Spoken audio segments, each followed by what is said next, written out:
Okay, perfect. So like Natalie said, my name is Brittany MacLean. I'm the Corporate and Environmental Performance Officer here at the City of Fredericton. That's a role that I've been in for about 4 or 5 months now. So half of my day is dedicated to our environmental initiatives and projects. I led the development of the city's adaptation plan and community and corporate energy plans, and now I'm working across departments with different staff groups to help implement some of the actions that were in those plans. And the other half of my day is spent on innovation projects and corporate performance. So let's jump into this. So today I want to go over the climate change context of flooding in the city. Obviously, flooding has been happening in our region for a long time, but flooding, climate change is certainly a factor in that at this point in history. I'm going to talk to you about how the city approaches flood mitigation, what we've worked on in the past, what we're working on right now, and where we're headed. So if we talk about climate change, we've seen an over 1 degree temperature increase over the past 30 years in Fredericton, and that is significant. We've seen a 1.5 degree temperature increase over the last century. And it's significant because when we talk about climate change, it happens unevenly, right? So we can still have a really cold winter. Sorry, I just got muted. Really sorry, high. Brittany, that was my fault. That's okay.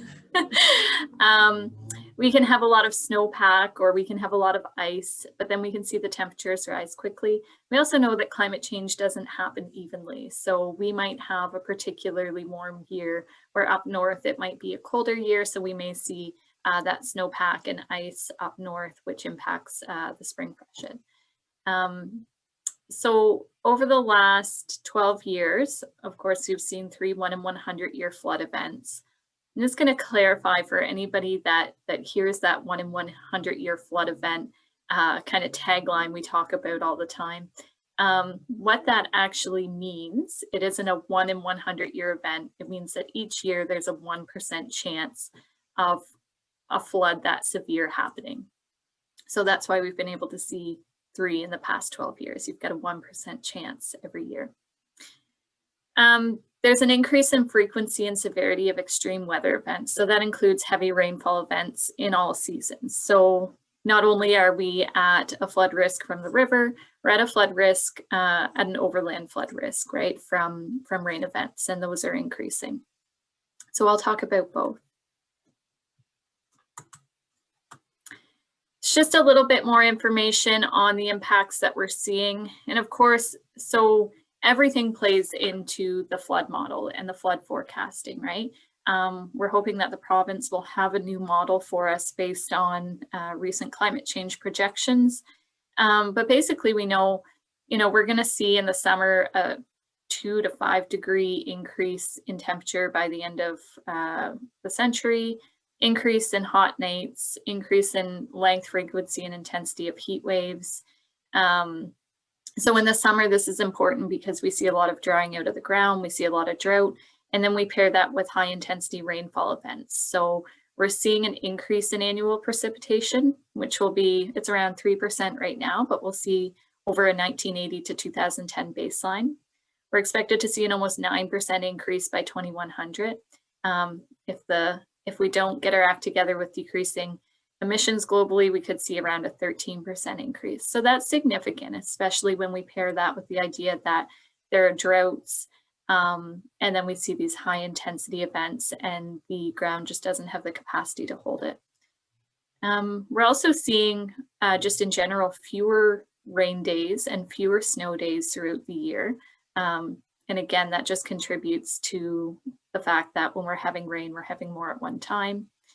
And we're also seeing the crossover into a lot more rain and freezing rain events in the winter, which of course is bad when you have frozen ground and then you have a high intensity rainfall event. happening and there's no capacity for the ground to absorb that water. And that's when we see a lot of basement flooding. Yeah, we're going to see increases in temperature in the winter as well. And like I said, that's happening unevenly. So we're kind of sitting in this really difficult period with river flooding where, you know, the snowpack up north might be high where we've had a warmer winter, or we could just see a combination of factors that we wouldn't typically see. And of course, this all increases the potential for river flooding and for overland flooding. I'll talk a little bit about our role here as the city. So basically, the municipality's basic function is to provide services to properties. So that includes everything from roads to stormwater management. And most of our services we learned through the adaptation planning process, and I think we knew it before, is most of our services are impacted directly and indirectly by climate change. So we have both a responsibility and an opportunity to act. And some of the ways that we can help with adaptation as a municipality, and especially on the flooding side, is, you know, we can look at infrastructure renewal and asset management. I'll talk a little bit about the changes we've made to infrastructure over the past 2 decades and how we've kind of brought that right into our asset management planning process. We use bylaws, land use planning, and policies. So one of the bylaws, for an example, is a 9-meter minimum habitable space bylaw, which means you can't build below 9 meters in a flood zone because then your property is at risk. And that's not good for you because your property can flood, and it's also not good for the city because if there were an emergency during a flooding period, the roads are inaccessible, emergency services can't get to you, all of those things. There's some other ways that we can adapt as well around flooding. So service delivery is one. So, you know, we're obviously making a move to online systems, which helps during a flooding period, but also if you've been around Fredericton the last few years when we've had floods, we adapted our public transit model to work with the flooding, and we had park and ride stations and things like that, just to deal with that kind of extended period of flooding that we saw. Leadership, obviously, we talk about this in the sense that there are things that people can do at a household level to mitigate the impacts of flooding, especially if you know you're in a low-lying area. But we have a responsibility here too. We need to show people what we're doing, and we need to kind of step out ahead. And we also need to provide support and advice. Partnerships, of course, we work really closely with the province and with the federal government, and also with nonprofit organizations like the National Watershed Association to try and get projects up off the ground and to keep the flow of information going and learning going. So just really quickly before I get into what we've been doing, I just want to pause and talk about adaptation in general. So adaptation is basically a process where we take initiatives and actions that respond to actual or projected changes in climate. So some of the things we're doing are to deal with today problems, so flooding and issues we see today, and some of the actions we take are preventative or proactive because we know with the modeling that they're going to become an issue, and our infrastructure lasts a long time. So if we're not replacing it the right way now, then we're going to be in trouble. So we need to think ahead to the future when we're planning our infrastructure and services. And our overall goal when we did the adaptation plan, and especially around the flooding, is to reduce risk and to reduce the effects of climate impacts. So when you're in the adaptation space, you're basically managing the unavoidable. So climate change mitigation is a different story. You know, we're decreasing greenhouse gas emissions. We're trying to create a better future and make sure that climate change doesn't get too bad. Adaptation, it's kind of the acceptance that regardless of what we do now, there are going to be some changes and there's risk associated with that. So we need to manage that. So we've been taking action on the adaptation file around flooding for over 2 decades. So the actions broadly fall into our operations, our service delivery, our infrastructure renewal, and asset management. And like I went through already, we've focused on leadership and partnerships and community education and engagement. So if we look at some of the challenges, river flooding. So we know that the flooding patterns or mechanisms behind St. John River flooding and Nashwauk River flooding are different. And that's an important learning that happened over time, that there's different mechanisms there. And we need to be aware of that when we're planning how we respond. We're tidal still in Fredericton, so the impacts of sea level rise do come all the way back through to Fredericton. So luckily we have the, in St. John, the reversing falls kind of mitigates that impact a little bit, but we do see a tidal impact in the river up to Fredericton. And then localized flooding, of course, we see high intensity rainfall events, which, you know, they're difficult to plan for, and we need to structure our infrastructure accordingly. One of the other challenges that we face is topography and soil types. So topography, obviously, there's a lot of low-lying areas in Fredericton, especially near the river. It's an issue. But combined with that is the soil types. So we have a lot of sandy or porous soil types, especially near the rivers. So you see not only overland flooding from the river, but you see it coming up through the soil as well. And that's a huge issue, and that's a lot more difficult to adapt for or work around than some of our other issues. So I'll talk a little bit about some of the work that we have done. Like I said, we've improved our understanding of flooding mechanisms over time. So the differences between the two major rivers in the city. We've understood, you know, the impact of those soil types and the topography. So we're starting to have a lot better understanding of how that works. We've developed operational flood maps. So to make the distinction here, the province has and is working on renewing flood prediction mapping, which basically shows, you know, what they think is possible in terms of flooding. The city has developed operational flood maps. So basically what we've done is modeled out, or the team has modeled out, you know, what happens at an 8.3, what happens at an 8.5, what happens at an 8.6, who is at risk, what infrastructure is at risk. And those are done all the way up to a 9-meter flood. So there's a pretty good understanding there at this point of what the risk areas are and what the major risks are depending on flood level. We've raised a lot of key sections of roadway, and this is an important piece. It may seem like a simple act, but there's a few components to this. One, our roadways are obviously key for emergency vehicles. It's key for keeping business as usual when we have flooding. But also when those key sections are raised, often the infrastructure underneath is being renewed as well. So we see a renewal of storm and sewer assets, and that includes the oversizing of stormwater assets to be able to be sized correctly for 1 in 100-year flood events, plus 20% for climate change.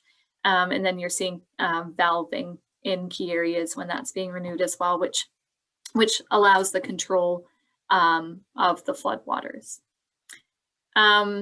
Again, I think I mentioned we established minimum elevation for habitable space, so 9 meters in low-lying areas, which is really, really important.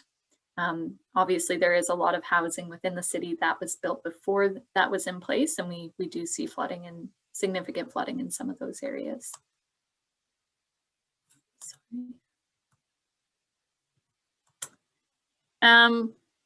We've improved options for travel during periods of flooding. So like I mentioned, at a service level, we've adapted the way that busing is done, and we've created park and rides and tried to get people back and forth across the river. I think in 2018 when we had the flood, it was just insane, the amount of traffic, people trying to get on and off the bridge with one way on and one way off, and people trying to get where they needed to go, especially with the waters up for 10 days. The second year it was a lot better. People managed a lot better. We had the transportation there the first year as well, but it took time for people to catch on to that, to adjust to that, and also to adjust their schedules accordingly. But that's something that's been a huge improvement as far as service delivery, and doesn't solve the problem, but it allows us to work around it in that short period. Improving communications leading up to and during periods of flooding. So this is something our emergency measures has worked on a lot, is doing briefings and working with the provincial EMO, and that's evolved over time as they've learned. And along that same thread, improving our emergency preparedness and response planning. So, you know, just unfortunately with experience, getting better at this and understanding the risks and understanding residents' needs and what we can do to respond, and also understanding what the projections are moving forward has really helped with that emergency preparedness and response planning. I'm going to try to play a video here for you. It's a quick video that was done a couple of years ago with city staff. Just let me know if you can't hear it. Sometimes I've presented this before, and sometimes we have issues and sometimes we don't. So we will see what happens. Good. Can we hear it?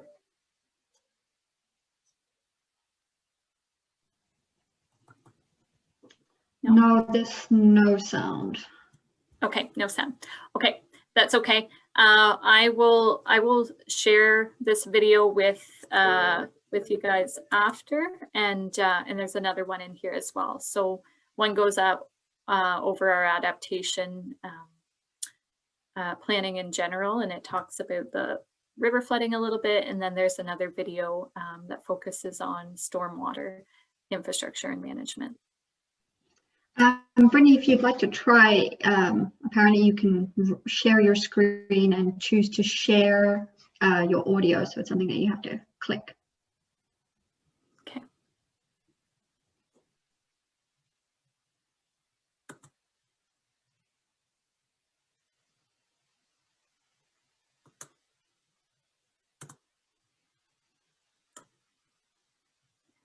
Doesn't seem like I can share both. Let's see.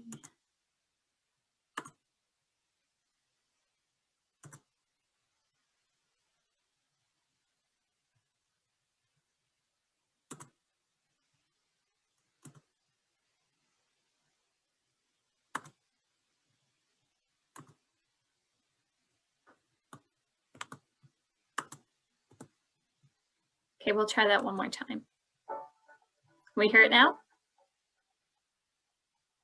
Any sound? No, okay. All right, I will share that with everyone, but we'll move on for now. You can see my PowerPoint though? Yes, we can. Okay, perfect.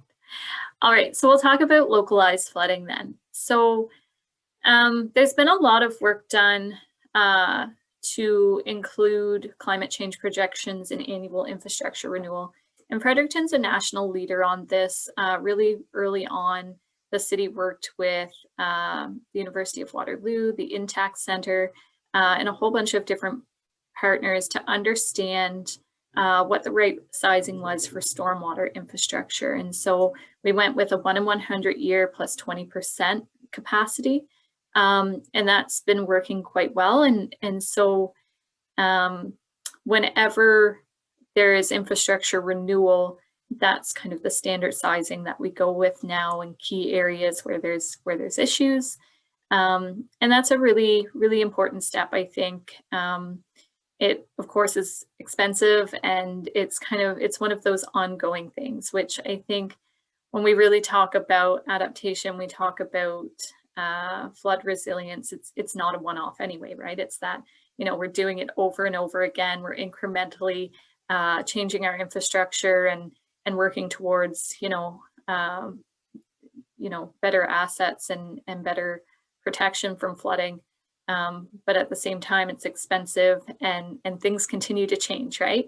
So we're always trying to stay ahead, but there are these big, expensive, difficult pieces that really take time. So we have a separated sanitary and storm sewer systems, which not every city has the benefit of having, and that's historical. So good forward thinking, I think. I don't know if the rationale behind that was flooding. Probably not, but we're lucky to have it.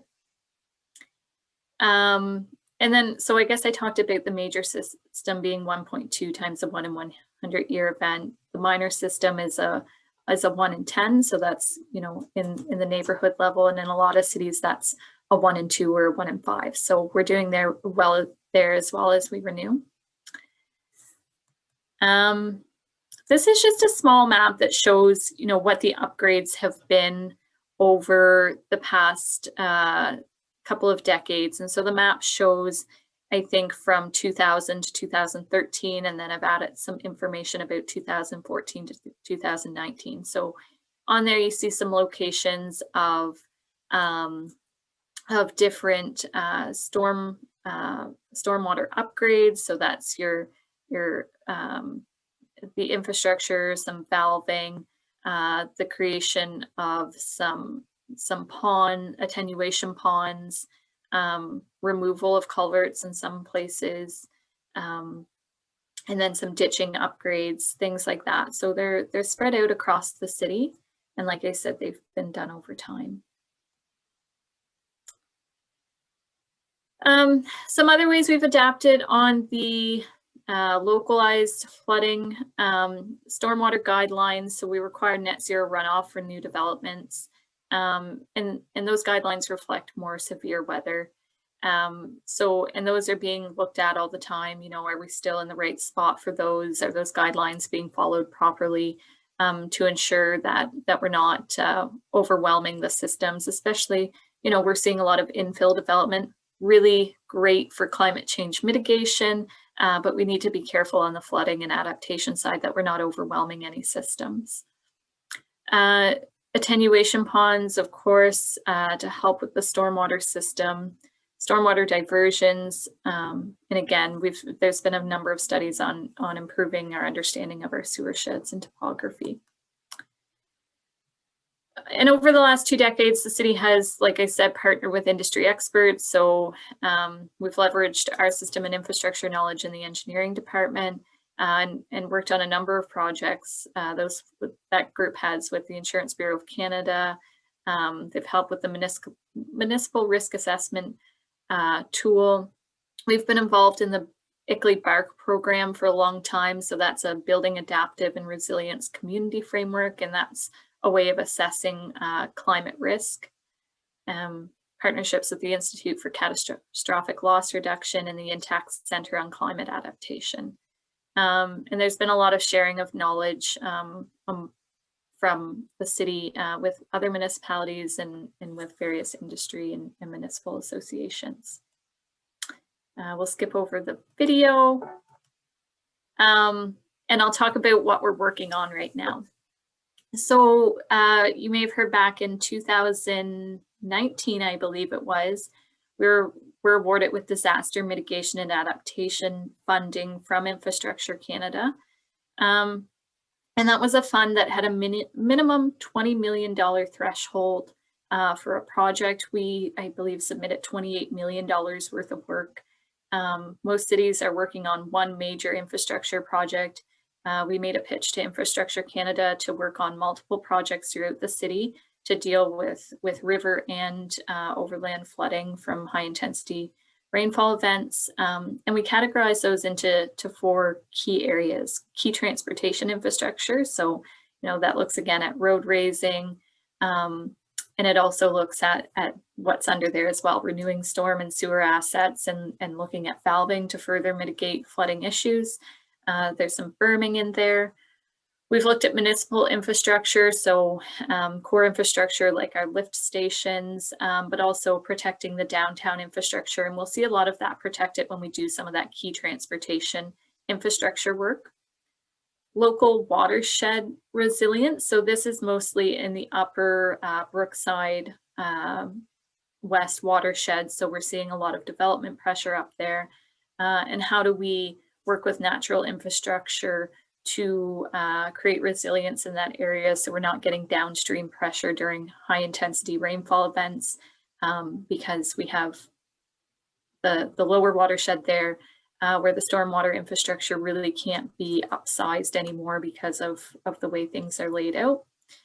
So we're seeing what we can do in the upper area with natural infrastructure at this point.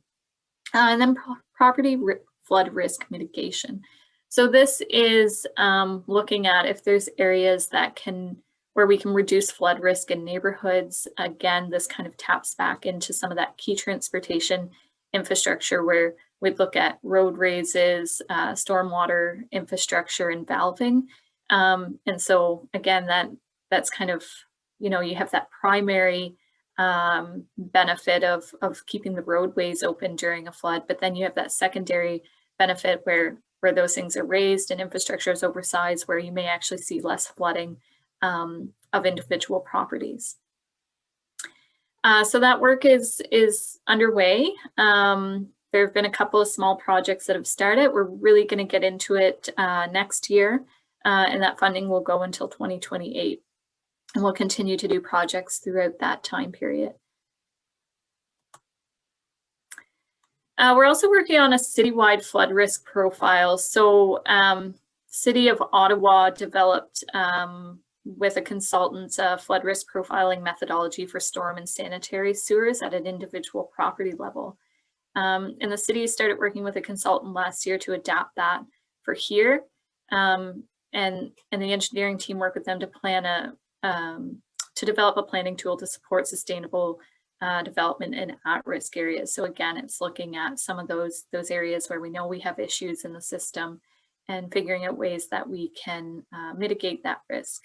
So phase 1 was completed back in 2020. Phase 2 is beginning hopefully this year. We're pending funding, but we want to take a closer look at some of the at-risk areas and try to see where, in addition to gray infrastructure, where natural infrastructure can be of benefit. And then there's a continuation. Like I said, this is kind of an ongoing iterative process for us. So continuing with the infrastructure renewal, continuing with research, partnerships, and education, continuing to update and enhance our asset management plan. So we're going through an asset management renewal. This year, we're starting with buildings, but the goal is to do everything over the next couple of years. And within that, we'll be updating the policy to further reflect the impacts of climate change. There's some wording and language in there now, but we need to put some more risk-based wording in there. And then continuing to update our emergency preparedness and response planning. So that's also an iterative process as we learn more. So where we're headed. So like I said, it's an incremental process. We're going to keep doing this work. Every once in a while, there's new solutions, but there's also the things that we know work that just need to happen over time. So we're staying up to date on best practices, science, and projections. So again, that comes back to our partnerships and working with researchers and folks that have this knowledge, working with our nonprofit organizations who have this knowledge. And then again, continuing to adapt our response. And we're trying to leverage technology and innovation in the field. There's all kinds of ideas coming at us, and I think making sense of what's feasible and what's beneficial right now is becoming more and more of a priority. So we're seeing, things like flood sensors and stuff becoming available at the watershed level and at the individual neighborhood level. So what impact could technologies have like that on our flooding response? So we're starting to ask those questions. And that's what I have for you for you. So I'm happy to answer any questions. I'm also just going to completely call out Jody Boone, who's an engineer here at the City of Fredericton. He's on the line as well. So if you have any really in-depth engineering questions that I can't answer, it's possible that that Jody can.